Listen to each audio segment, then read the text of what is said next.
Catherine Feore, EU reporter. um, President Erdogan has said that his definition of terrorism extends not just to those holding a gun or a bomb, but to those who use their position and pen to serve the aims. I was wondering, and that includes in his definition journalists, lawmakers, and activists. Does this cause you any concern? And today I was at a briefing in the press club where the editor of Today, Zaman, was speaking. And that person could be facing charges of terrorism for essentially just with no justification for reporting on what is actually happening in Turkey. Thank you.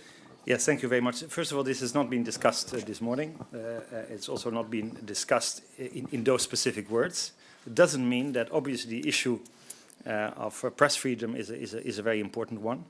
There is no reason in the discussion, to the contrary, I think it's even more important that when we discuss with Turkey on the issue of coming to an agreement on issues of migration, it doesn't mean that we should not acknowledge, underline the worries we have about the press freedom in Turkey.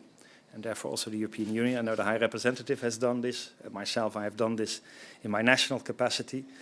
Obviously there are worries about this issue. We have seen what happened to Zeman. We have seen that quite a few journalists have been in prison.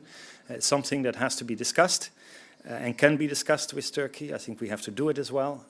I refer to the fact that at least some countries are interested in opening exactly the chapters of the discussions with the European Union that deal with the rule of law and the freedom of the press. And from a national perspective, I find that wise. But obviously it's up for the leaders as a whole to discuss this in a more comprehensive manner.